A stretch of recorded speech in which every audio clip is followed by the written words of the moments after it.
أعوذ بالله السميع العليم من الشيطان الرجيم بسم الله الرحمن الرحيم السلام عليكم ورحمة الله وبركاته.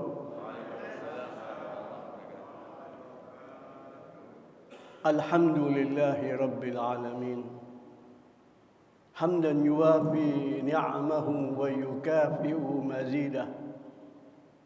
يا ربنا لك الحمد كما ينبغي لجلال وجهك الكريم وعظيم سلطانك.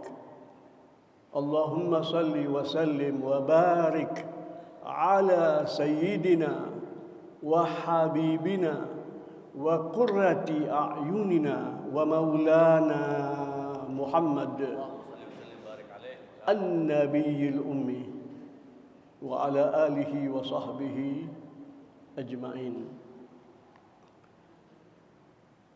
Ibu-ibu, bapak-bapak, muslimin, muslimat, rahimakumullah.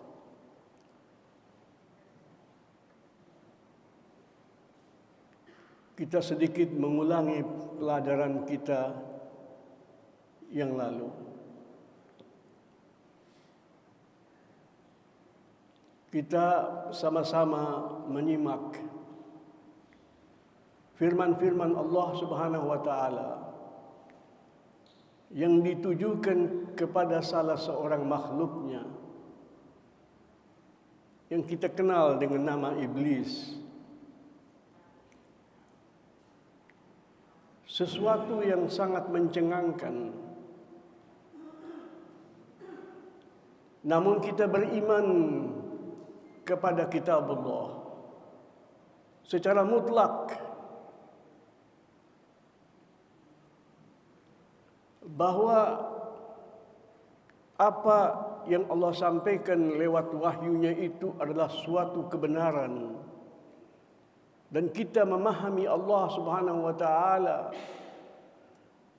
lewat ayat-ayat al-muhkamat, lewat firman-firman Allah yang paling gamblang, paling jelas dan paling terbuka, yang antara lain yang kita terima lewat surat Al-Ikhlas, laisa kamitslihi syai'un, bahwa Allah Subhanahu wa taala Maha Esa yang tidak ada bandingannya, tidak ada yang sepertinya sama sekali, dari jauh apalagi dari segi dekat. Tidak ada sesuatu yang bisa kita bandingkan dengan Allah Subhanahu wa taala.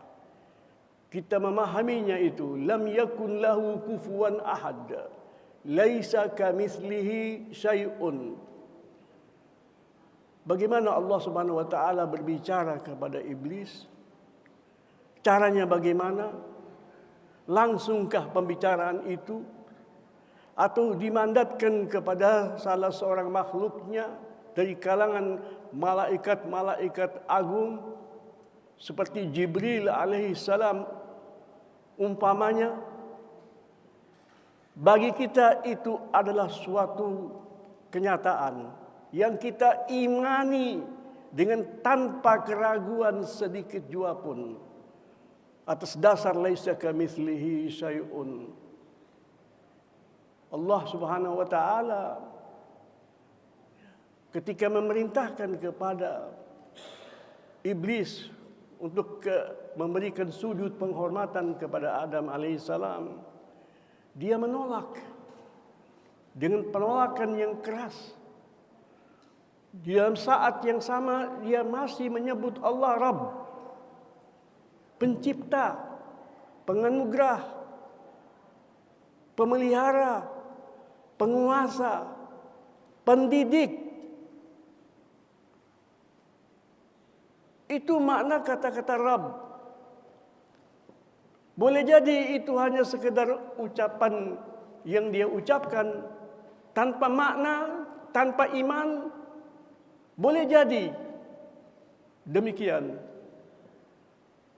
Allah Subhanahu wa taala yang menyatakan aba wastakbara wa kana minal kafirin.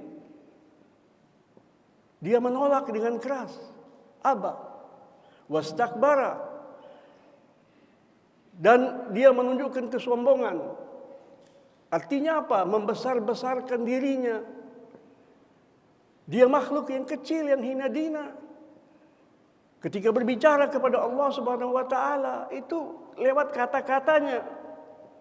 Nauzubillah, kita bisa mengucapkan kata-kata yang seperti itu ketika kita lagi sedang tidak puas, tidak nerimo, tidak legowo kepada siapa? Kepada Allah Rabbul Alamin, yang maha itu. Wa kana minal kafirin. Allah menyatakan sejak dahulu memang begitu dia. Dari hamba-hambaku yang menutupi kebenaran. Dia tahu tapi dia tidak peduli sama sekali. Wa kana minal kafirin, itu ilmu Allah. Tetapi Allah Subhanahu wa taala tidak akan menuntut hambanya, siapapun hambanya dari kemudian, tanpa hamba itu kembali merasakan, kembali memahami persoalannya dengan jelas dan gamblang. Ketika Allah Subhanahu wa taala memerintahkannya beberapa kali dengan cara yang beraneka ragam, seakan-akan Allah mencari alasan untuk dia memaafkan hambanya. Sebagaimana Rasul sallallahu alaihi wasallam berpesan kepada kita, iltamis li akhikal mu'min 70 udhran. Cari alasan untuk kau memaklumi saudara kamu yang beriman itu, walaupun harus mencapai 70 alasan. Ketika kamu mengemukakan suatu alasan, boleh jadi dia memahaminya begini. Ternyata tidak. Boleh jadi yang kedua, yang ketiga sampai 70. Artinya apa? Allah Subhanahu wa taala memberikan kepada kita contoh itu ketika berbicara kepada makhluk yang namanya iblis itu. Kepada makhluknya itu, kepada hambanya itu, yang dari kalangan jin. Jin itu sama dengan manusia. Wa ma khalaqtul jinna wal insa illa liya'budun. Dia adalah aku menciptakan jin dan manusia kecuali hanya untuk beribadah kepadaku, tunduk mutlak kepadaku, patuh kepadaku, melaksanakan tuntunanku, dan itu sudah dipersiapkan. Dipersiapkan. Bukan tunggu sampai Nabi nanti diutus baru diajarkan, tidak. Tidak begitu. Tetapi itu jawabannya. Jawabannya selamanya berbunyi, ana khairum minhu. Bagaimana aku harus memberikan penghormatan kepadanya? Aku lebih berhak untuk mendapatkan penghormatan dari dia ketimbang kebalikannya. Khalaqtani min narin wa khalaqtahu min tin. Alasannya betul-betul enggak masuk di akal ya ini. Kau telah menciptakan aku. Subhanallah. Engkau ya Allah telah menciptakan aku dari api, dan engkau menciptakan dia dari tanah. Kemudian Allah Subhanahu wa taala bertanya, mengulangi pertanyaannya dalam bentuk yang lain. Seakan-akan Allah Subhanahu wa taala itu tidak tahu. Allah sudah tahu lebih dahulu siapa dia. Sebelum dia diciptakan, sebelum alam semesta ini diciptakan, itu Allah Subhanahu wa taala sudah tahu kita semuanya masing-masing, terperinci. Demikian Allah berbicara kepada kita dalam Al-Qur'anul Karim. Tetapi Allah Subhanahu wa taala masih bertanya kepadanya. Sampai dia menjawab, asjudu liman khalaqta tina. Itu di surat Isra ayat 61. Dia bertanya seakan-akan dia heran. Sebagaimana kita berkata kepada anak kita, berkata kepada murid kita, ya, yang perbedaan tingkat pengetahuannya luar biasa, ya, bertanya kepada anak-anaknya dengan penuh keraguan, penuh keheranan, kok begitu kamu minta sama aku? Apa wajar itu? Asjudu liman khalaqta tina? Apa saya ini sujud kepada sesuatu yang engkau ciptakan dari tanah? Artinya pertanyaanmu ini tidak rasional. Itu ditujukan kepada Allah Subhanahu wa taala.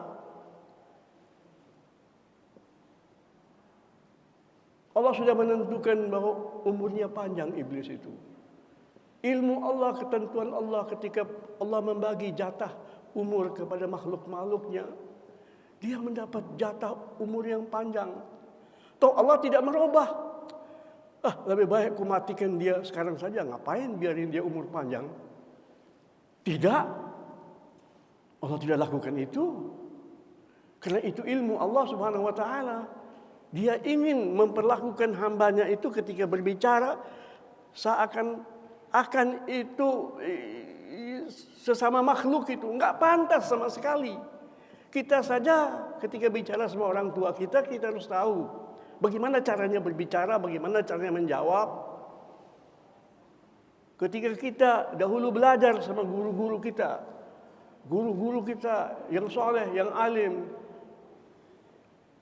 kita tahu bagaimana ketika bertanya. Ini dia berkata kepada Allah, asjudu liman khalaqta tina? Permintaan kamu ini aneh betul. Masa saya suruh sujud hormat kepada orang yang kau ciptakan dari tanah, sedangkan aku telah engkau ciptakan dari api. Tahu dari mana dia apa itu api? Tahu dari mana dia apa itu tanah?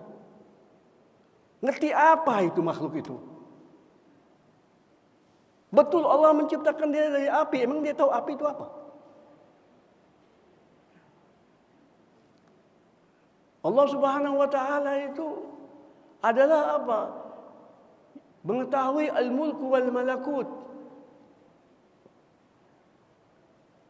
Itu yang Allah sebutkan di dalam Al-Qur'anul Karim.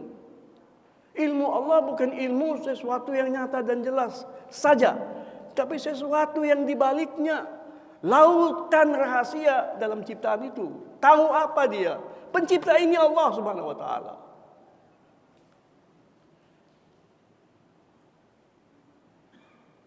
Ketika Allah Subhanahu wa taala kembali bertanya kepadanya, tidakkah kau renungkan baik-baik hambaku? Telah sujud hormat kepada Adam. Orang-orang yang kau kenal, makhluk-makhluk yang engkau kenal. Makhluk-makhluk yang sangat terpandang, para malaikat. Mereka sujud, betul-betul sujud. Malaka la takunu minas sajidin. Malaka la takunu ma'as sajidin. Ya. Itu Allah Subhanahu wa taala bertanya kepadanya. Kenapa engkau tidak termasuk dalam rombongan orang-orang yang sujud itu yang kau kenal?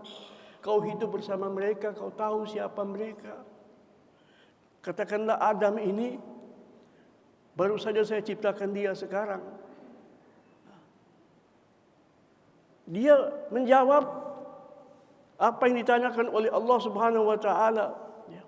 Malaka alla takuna ma'as sajidin? Apa hambaku yang mencegahmu, melarangmu untuk termasuk dalam golongan, ya.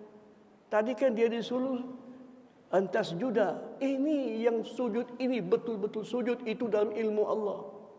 Para malaikat itu sujud dengan sujud yang sempurna. Ma'as sajidin. Bukan kata kerja itu, kata sifat. Kata kerja sudah mendarah, mendaging. Padahal perintah baru diturunkan. Tapi karena iman membentuk karakter manusia, karakter makhluk. Apa yang mencegahmu, wahai hambaku, antakuna ma'as sajidin? Malaka alla takuna ma'as sajidin? Dia menjawab, lam akun li asjuda li basharin khalaqtahu min salsalim min hama'im masnun. Jawabannya luar biasa, ya. Luar biasa, tidak masuk di akal bagi suatu makhluk yang kecil, yang hina dina di hadapan pencipta alam semesta ini. Lam akun, mustahil, tidak ada dalam ceritanya. Subhanallah. Seakan-akan dia berbicara suatu kebenaran. Memang Allah Subhanahu wa taala sudah mengatakan wa kana minal kafirin. Aku tahu kau sejak dulu itu termasuk makhlukku yang melawan sama aku. Dengan segala nikmat dan karunia yang kuberikan kepadamu, lam akun li asjuda, tidak ada. Tidak ada itu aku bisa sujud kepada makhluk yang kau ciptakan dari salsalim min hama'im masnun. Dari tanah liat kau ciptakan dia. Tanah liat lagi. Ya. Yang ketika kau membentuknya, kau perlu membakarnya. Engkau campur dia dengan air sehingga dia menjadi lumpur yang hitam. Ada pembakaran. Sebagaimana kita ketika membuat bata. Bapak-bapak kita yang membuat bata itu ada pembakaran apa? Toh kau pakai juga bahan yang namanya api. Ya. Jadi kalau tanpa adanya aku mungkin bahan itu. Allah Subhanahu wa taala yang menyatakan begitu. Segala sesuatu itu bisa begitu pemunculan kita. Ya. Itu jawabannya kepada Allah Subhanahu wa taala yang maha mulia, maha suci, maha mengetahui, maha adil, maha rahmat, maha pengasih, maha penyayang, maha pendidik. Kenapa dia tidak melihat itu hanyalah suatu bentuk pendidikan? Jadi Allah memiliki tujuan ketika menyuruh dia. Kita tahu kan, para produsen, ya, kita untuk berpikir secara rasional.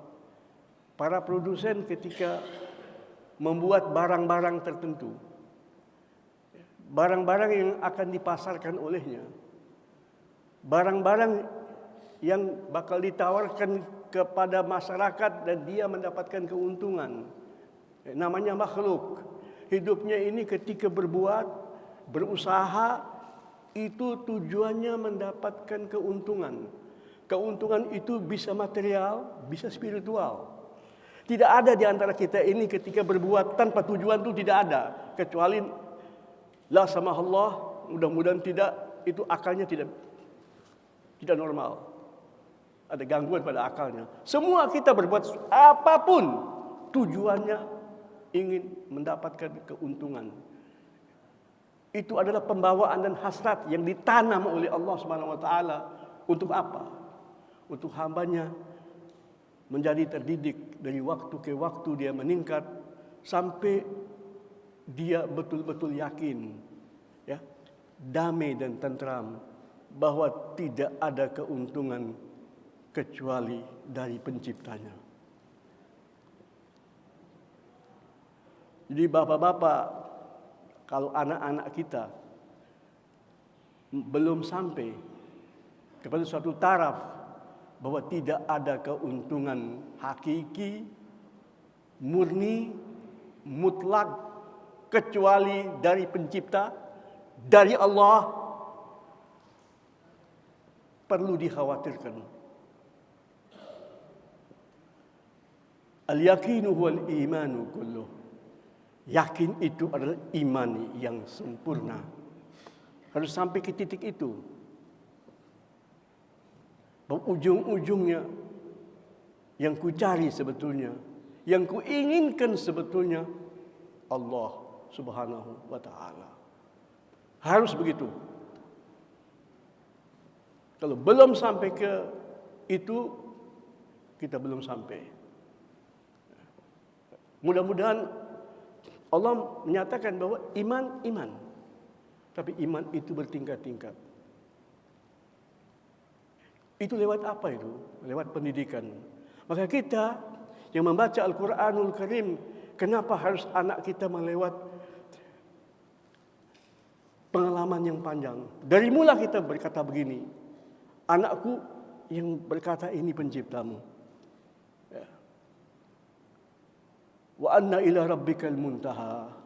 Puncak yang kau inginkan itu kepada Allah Subhanahu wa taala. Wa anna ila rabbika. Kau berpikir, kau mengambil pengalaman. Puncaknya nanti. Ya, puncak tujuan kau itu apa? Rabbika. Maka dari mula Allah berfirman kepada kita bahwa kita ini memang diciptakan ketika kita lahir, kita akan berjalan. Sebagaimana bumi ini berputar, kita juga berjalan. Sebagaimana matahari itu berputar, kita juga berjalan. Kapan mereka sampainya mereka? Ketika mereka kembali kepada Allah. Itu kiamat nanti. Tetapi kiamat kita jauh lebih cepat daripada kiamat makhluk-makhluk yang lain. Maka sebelum datang kematian, itu anak kita sudah tahu bahwa apa yang engkau inginkan sesungguhnya dari kenikmatan, kebahagiaan yang hakiki hanya ada pada Allah. Wa anna ila rabbikal muntaha. Itu dalam Al-Quran. Jadi Al-Quran ini adalah pembicaraan Allah. Ilmu yang luar biasa. Yang kita bisa mencapai kebesaran dan ketinggian derajat itu dengan mudah lewat Al-Quran. Einstein umpamanya, Allah memberikan kepadanya kecerdasan luar biasa. Dunia berbicara tentang Einstein. Yang menemukan rumus-rumus yang mengakibatkan orang bisa membuat bom atom. Dia pernah berkata, sesudah aku renungkan, aku pikirkan, aku lihat-lihat manusia ini. Dia katakan apa? Saya melihat manusia ini, saya kira akulah orang yang paling beriman. Dia ketika berbicara soal iman itu, iman sama siapa? Semua pencipta. Saya mencari orang-orang lain, boleh jadi ada masukan dari dia. Maka saya ketika membaca tulisannya itu, pernyataannya itu, saya ada punya perasaan agak sedih juga. Kenapa dia pada saat itu tidak berjumpa dengan seorang Muslim yang membacakan kepadanya Al-Quranul Karim, yang menyatakan memang dia itu beriman. Dia belajar soal alam ini. Dia akan pakar dalam fisika. Dia belajar tentang alam. Apa yang dia bicarakan itu juga disinggung dalam Al-Quranul Karim. Alangkah bahagianya dia, bahwa dia dibenarkan oleh Allah Subhanahu wa taala.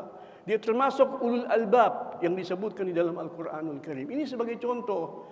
Apakah kita tunggu anak kita sampai berpikir kayak Einstein? Yang sangat jenius, yang melewati percobaan-percobaan yang luar biasa, yang tekun hidupnya semuanya untuk ilmu. Kenapa kita tidak berikan kepadanya ilmu dari Allah Subhanahu wa taala yang langsung? Itu Al-Qur'anul Karim.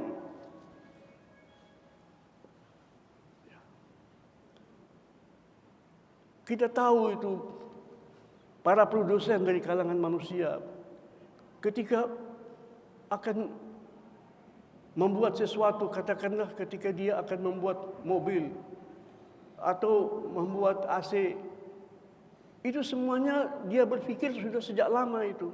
Sudah merenungkan bagaimana saya bisa mewujudkan sesuatu yang berguna sehingga ketika saya jual, laku dijual. Itu tidak mungkin kecuali alat yang dibeli itu bisa dipakai untuk sekian waktu. Kalau bisa dipanjangkan umurnya. Kalau terjadi kerusakan, bagaimana cara memperbaikinya? Maka kita menyaksikan produk-produk manusia itu pasti ada katalognya. Ada pedomannya. Al-Quran itu pedoman. Buku pedoman sebetulnya. Bagaimana kita mencapai kesempurnaan? Bagaimana kita bisa sampai kepada titik al-yakin? Yang dikatakan oleh Nabi, yakin itu iman yang sempurna. Jadi kalau orang belum sampai ke titik yakin, insya Allah selamatlah. Tetapi kita tidak mau begitu ya ini. Kenapa tidak kita berikan saja kepada anak-anak kita, kepada sahabat-sahabat kita, sesuatu yang berharganya luar biasa. Toh kita ketika menyampaikan kepadanya dibayar oleh Allah, diganjar oleh Allah. Dikatakan, engkau hambaku yang baik, kau cinta saudaramu, sebagaimana yang ku perintahkan kamu, kau lakukan itu. Dan mustahil insya Allah, Allah jauhkan kita tidak akan pernah berpikir semacam iblis. Walaupun Allah sempat memberikan kepadanya pengetahuan yang dalam.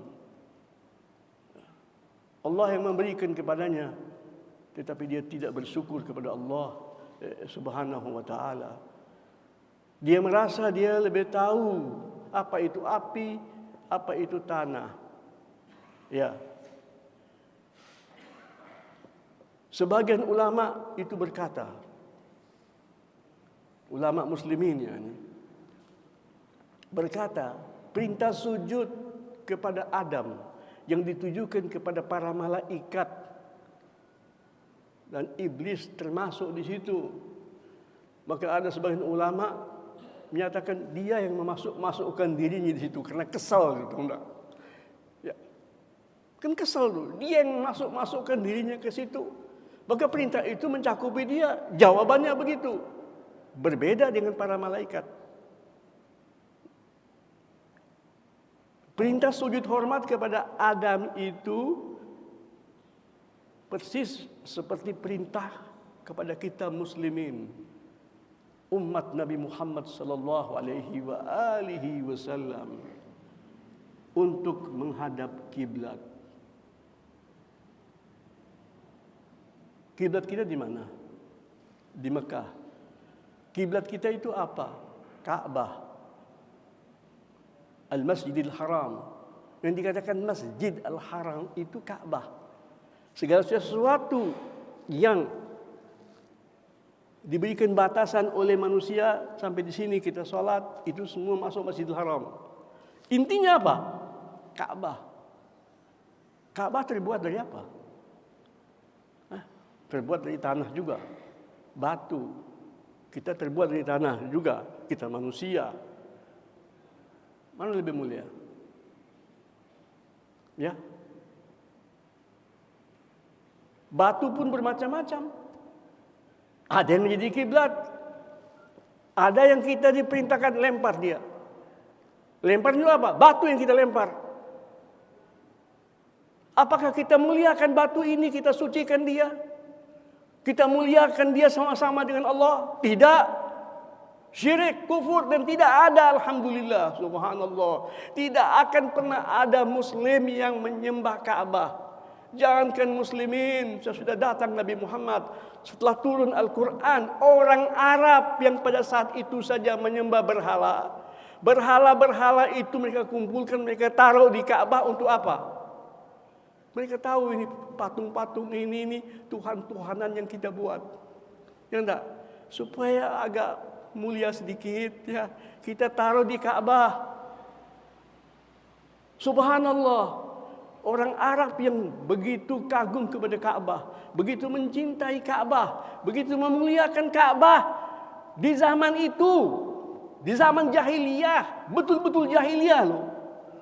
Zaman syirik, betul-betul syirik, bahkan alam pada saat itu hampir semuanya musyrikin, semuanya. Zaman kedatangan Nabi Muhammad sallallahu alaihi wasallam, kemusyrikan itu melanda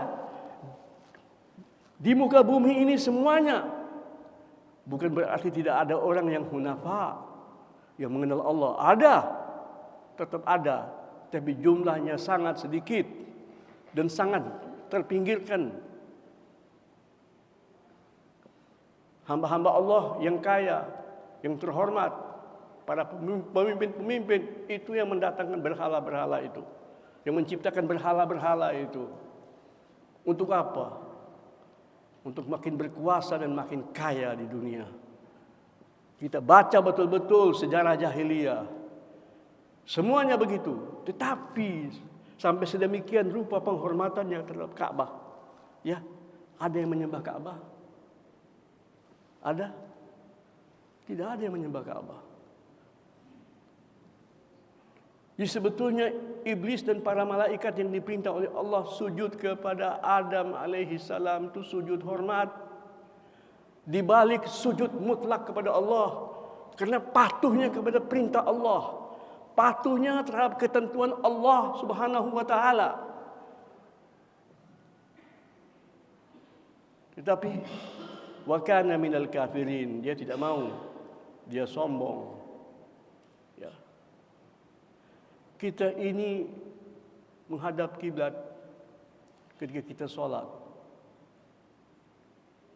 Kita dianjurkan kalau berdoa menghadap kiblat. Alhamdulillah tidak diwajibkan. Kenapa? Allah tidak mau menghalangi hambanya ketika mau berdoa, berkomunikasi dengannya. Hambanya makhluk yang lemah.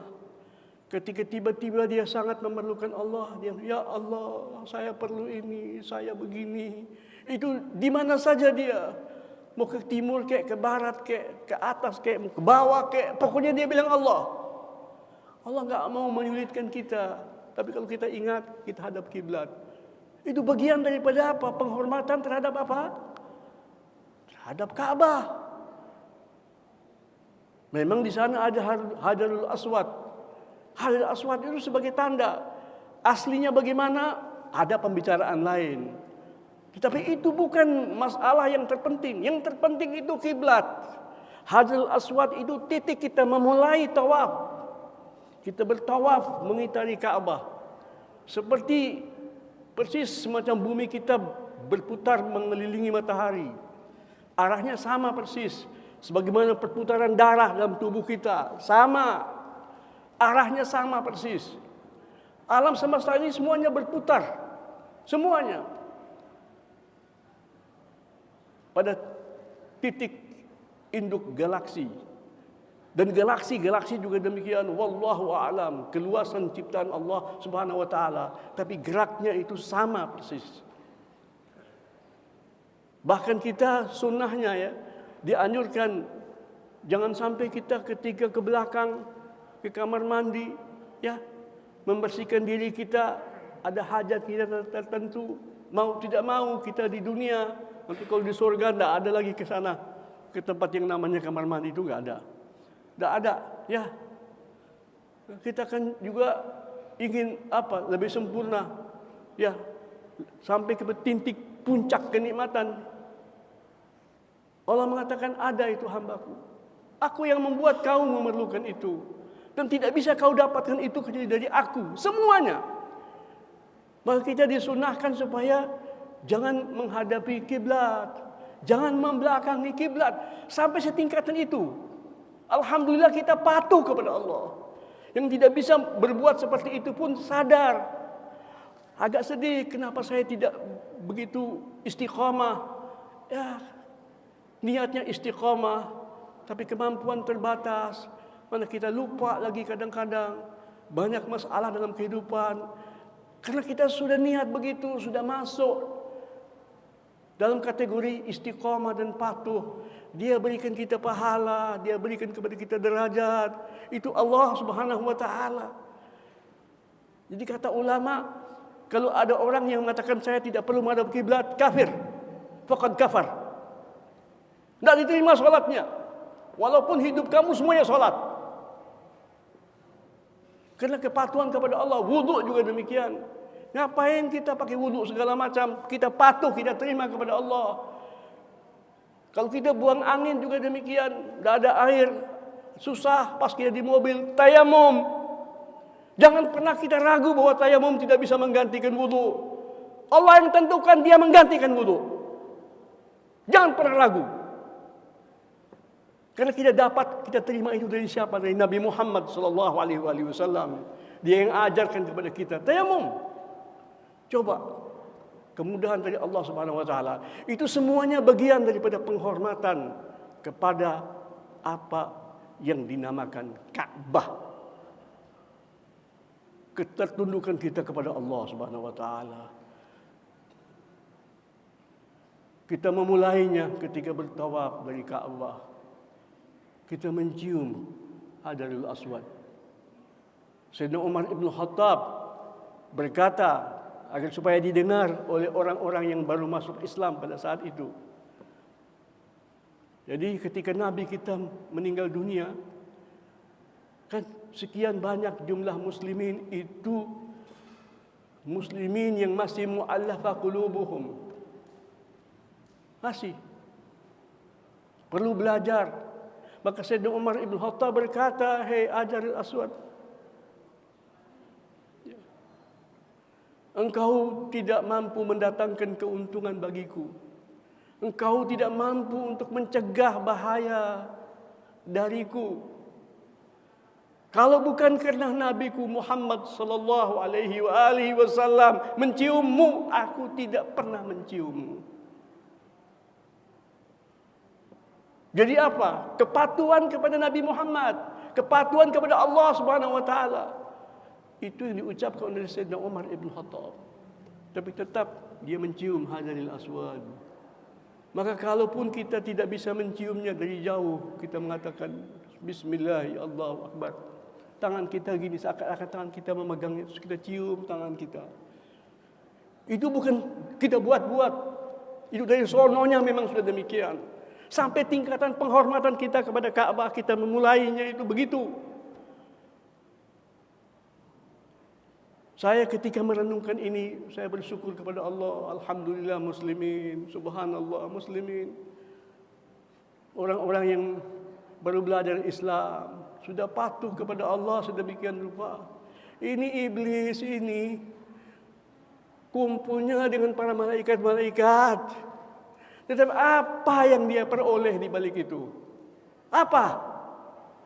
Tidak ada ketulusan, tidak ada keikhlasan, tidak ada ubudiyah, tidak ada perasaan yang mendalam tentang apa itu ibadah. Hubungan dengan Allah ini yang terpenting. Inti Islam itu atau inti agama itu adalah al-Islam. Tunduk, patuh, tanpa syarat, pasrah, pasti untung, pasti selamat, karena kita berhadapan sama pencipta kita, yaitu Allah. Islamnya kita itu Islam kepada Allah Subhanahu wa taala. Intinya agama adalah tauhid. Intinya agama adalah tauhid. Maka Allah menyatakan innallaha la yaghfiru an yushraka bihi wa yaghfiru ma duna dzalika liman yasha. Pembicaraan kita apapun yang kita bicarakan, apapun kembalinya kepada tauhid. Dan tauhid itu sederhana. Jangan dibikin rumit-rumit. Jangan membuat kita mudah mengatakan ini orang musyrik. Tauhid itu sederhana. Kita diciptakan oleh Allah bertauhid. Bukan dia yang menciptakan, bukan kita yang membuat. Bukan ustadz yang ada depan kita. Bukan Nabi Muhammad. Nabi Muhammad adalah seorang nabi. Walaupun nabi yang teragung. Seorang rasul. Walaupun tidak ada rasul seperti beliau. Hanya mengingatkan kita. Hanya membacakan kita Al-Quran. Dan memberikan contoh kepada kita apa itu bertauhid. Mari kita berbicara soal tauhid. Siang dan malam. Ngomong sama anak kita, semua kita kembali kepada tauhid. Kita berbicara, semua inti pembicaraan kita tauhid. Tapi kita pun harus tahu, tauhid itu sesuatu fitrah yang melekat kepada manusia. Bukan melekat kepada manusia saja, melekat kepada makhluk ini semuanya. Itu tauhid. Intinya demikian. Wa man yusyrik billahi faqad dhalla dhalalan ba'ida. Jadi barang siapa yang mensekutukan Allah, ada Tuhan yang lain, maka hati-hati. Hati-hati.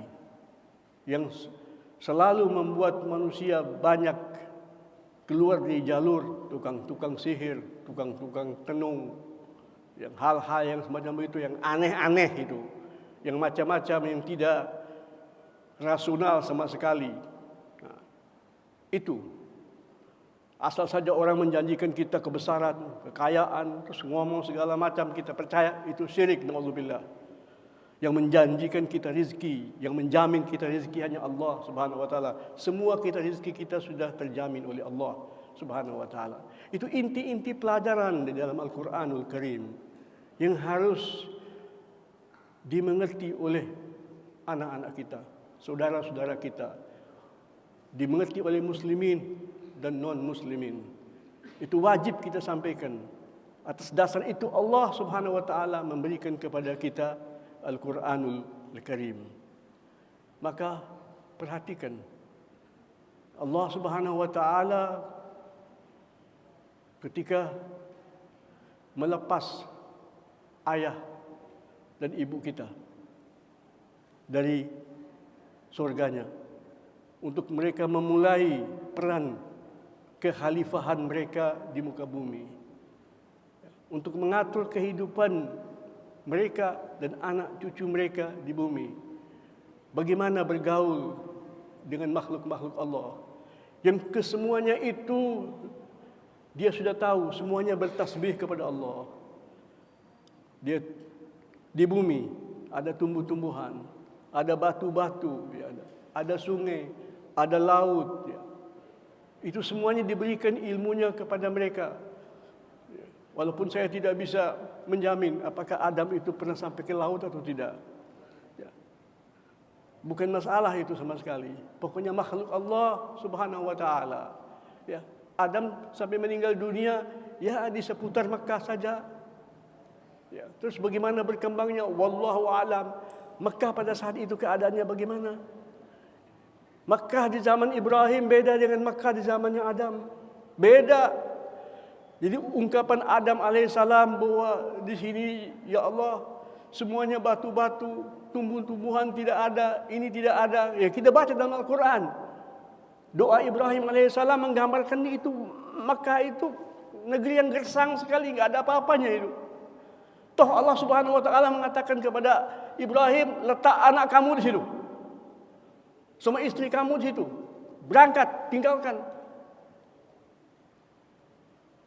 Ada Ibrahim bertanya, masa di sini?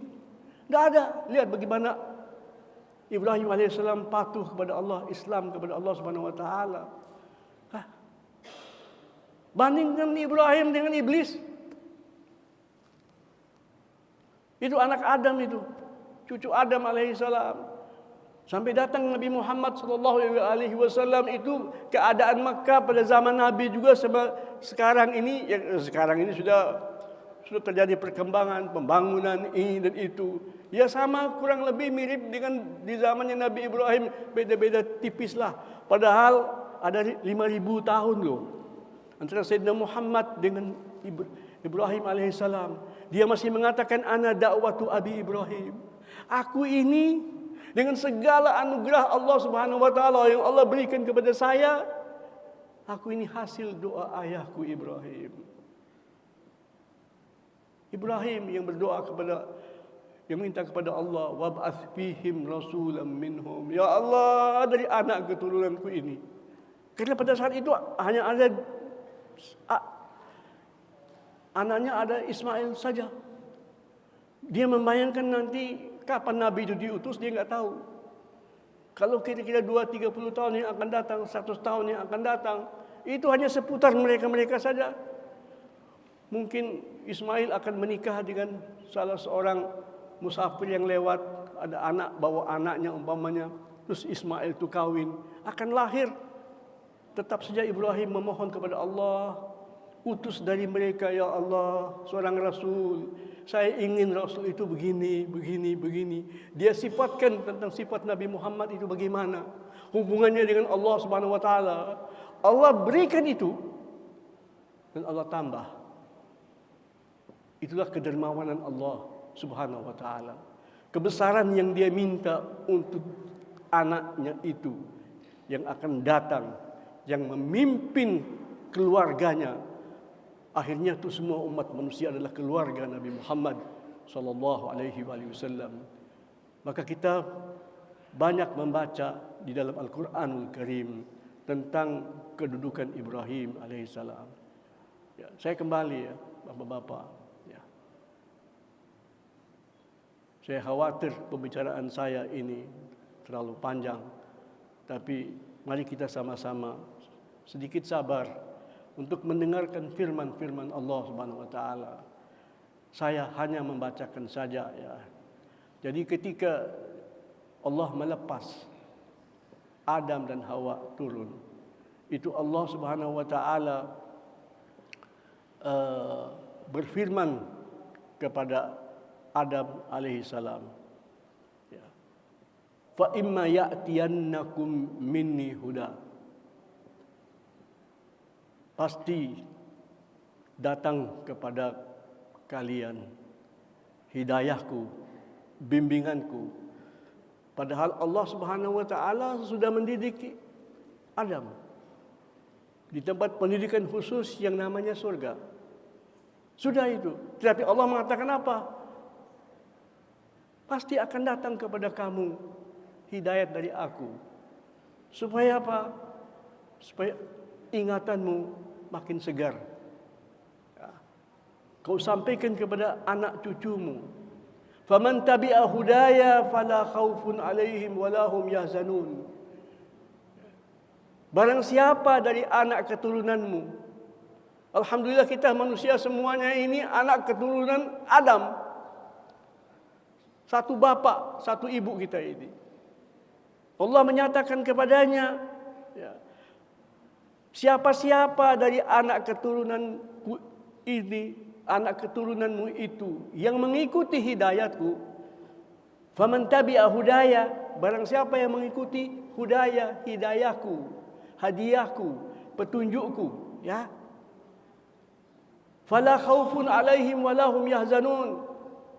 Hei Adam, kau jangan khawatirkan lagi anak keturunanmu itu yang sudah kau berikan hidayahku ini, kau sampaikan. Dia mau pergi ke mana saja, tidak usah kau khawatirkan dia. Aman, tentram. Kamu kira kamu saja yang mendapat pendidikan ketika kamu di surga itu? Tidak. Anak cucumu sudah memiliki persiapan untuk itu. Dan saya akan turunkan wahyuku.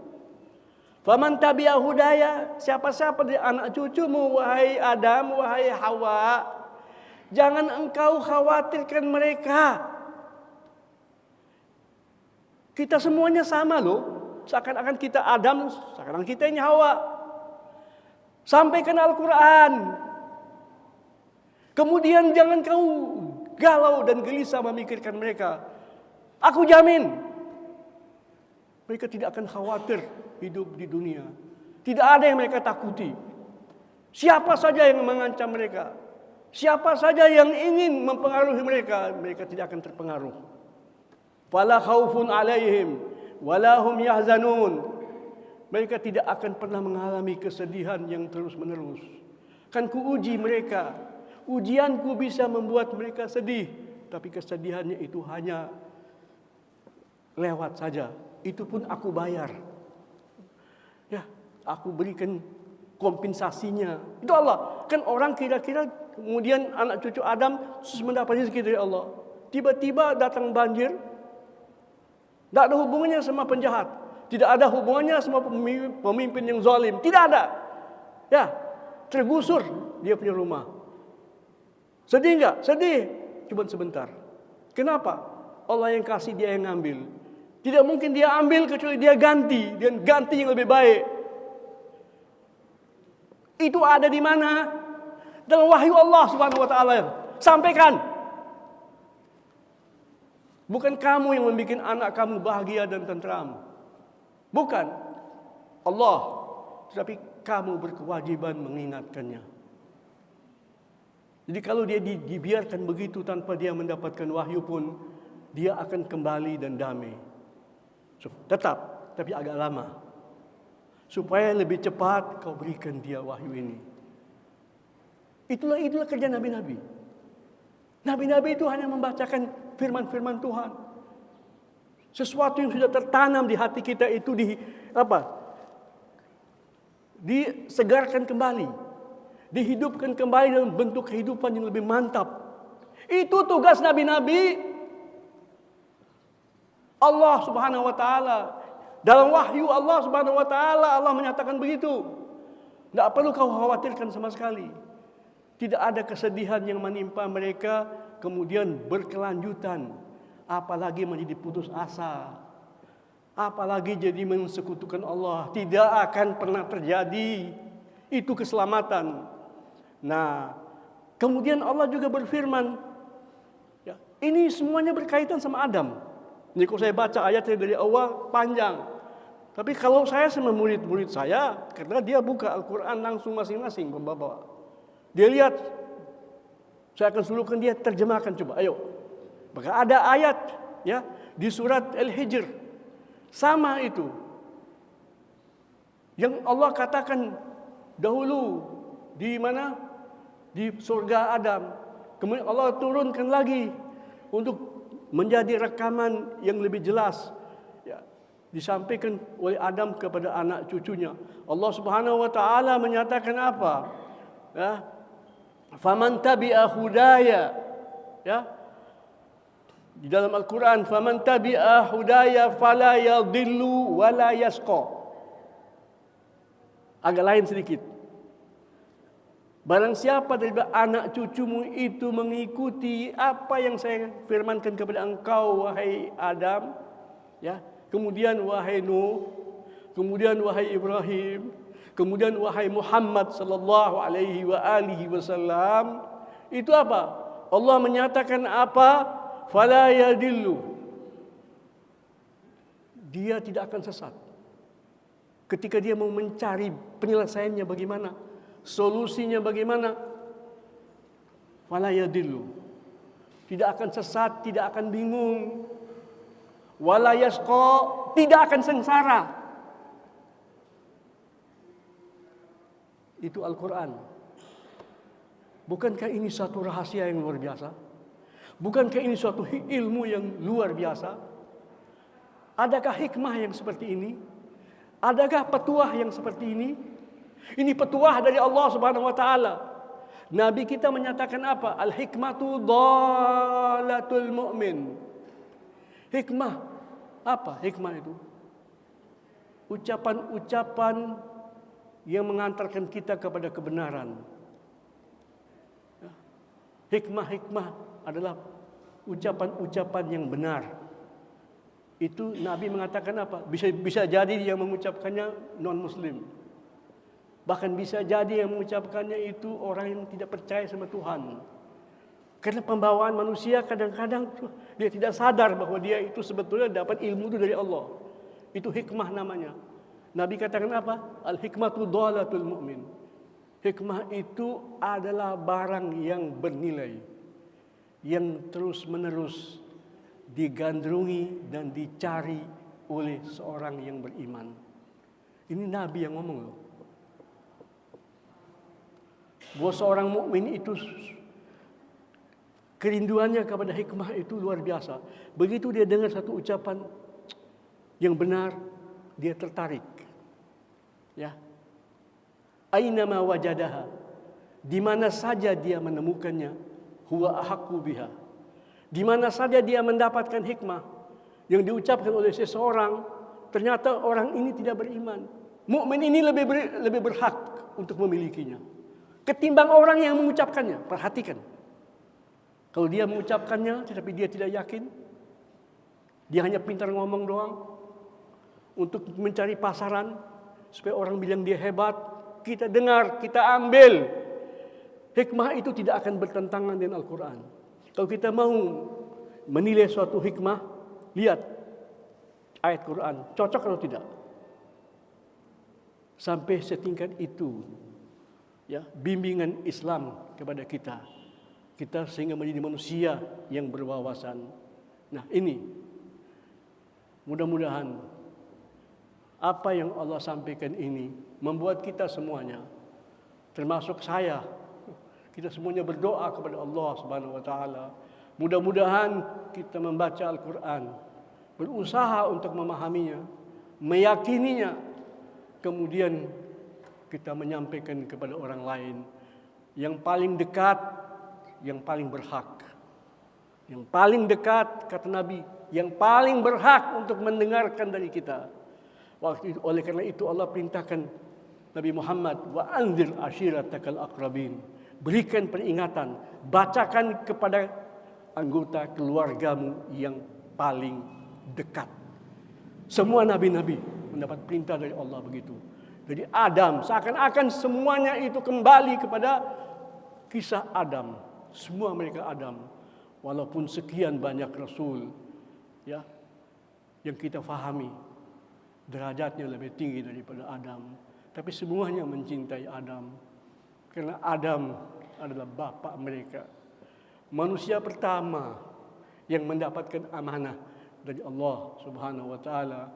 Rabbana zalamna anfusana wa in lam taghfir lana wa tarhamna lanakunanna minal khasirin. Rabbana la tuzigh qulubana ba'da idh hadaitana wa hab lana min ladunka rahmah. Rabbana ighfir lana dhunubana wa israfana fi amrina wa tsabbit aqdamana wansurna 'alal qaumil kafirin. Ya Allah, Tuhan kami memohon ampunan dari-Mu ya Allah. Dari kepengampunan-Mu, dari kedermawanan-Mu ya Allah, ampunilah kami ya Allah atas dosa-dosa yang telah kami lakukan. Wa israfana fi amrina, kami mengaku ya Allah dengan ketulusan, dengan pengakuan yang murni ya Allah, kami banyak melakukan hal-hal yang melampaui batas. Kami tidak mampu membagi waktu kami secara adil, tidak mampu untuk meletakkan segala sesuatu secara urutan yang Engkau tentukan. Mana nomor 1, mana nomor 2, mana nomor 3. Kami berniat baik, tapi betapa banyak tindakan-tindakan kami yang melampaui batas. Pembagiannya tidak adil. Pembagian rizki yang tidak adil. Pemanfaatan rizki yang tidak adil. Terhadap diri kami sendiri, terhadap keluarga kami. Apalagi terhadap sesama umat manusia. Ya Allah, tsabbit aqdamana. Mantapkanlah keimanan kami. Jadikanlah kami berpijak atas dasar Islam yang kuat ya Allah. Kami memohon kepada Engkau. Tidak ada kami bisa menjadikan diri kami istiqamah, betul-betul istiqamah, kecuali Engkau menganugerahkannya itu kepada kami. Kami di rumah-Mu ya Allah. Kami memintanya dari-Mu ya Allah di rumah-Mu. Engkau maha mengabulkan doa kami. Wansurna al qaumil kafirin. Menangkanlah kami atas orang-orang yang jahat, yang mau merusak kehidupan keluarga kami, keluarga masyarakat kami, yang akan merusak kehidupan umat kami, bangsa kami ya Allah. Itu manusia-manusia yang kafir. Engkau berbicara tentang kekafiran di dalam Al-Quran, yang membuat kami mengerti bahwa orang kafir itu orang yang jahat, orang yang zalim, yang merugikan diri mereka dan merugikan sesama umat manusia. Namun ya Allah, kami juga berdoa, berikan petunjuk kepada umat manusia semuanya ya Allah. Sebagaimana yang Kau arahkan kami, selamatkanlah kami dari godaan syaitan, tipu daya iblis ya Allah. Iblis memasuki setiap pribadi orang, memasuki diri orang itu ya Allah. Engkau yang kasih izin itu, Engkau yang kasihkan dia kekuatan itu. Namun Engkau yang akan membuat dia tidak berdaya untuk menipu kami. Engkau juga yang memberikan kepada kami kekuatan. Engkau yang memberikan kepada kami iman. Engkau yang membuat kami istiqamah dengan iman. Rabbana atina fid dunya hasanah wa fil akhirati hasanah wa qina adzabannar. Wa sallallahu ala sayyidina Muhammadin wa ala alihi wa sahbihi wasallam. Walhamdulillahi rabbil alamin. Wassalamualaikum warahmatullahi wabarakatuh.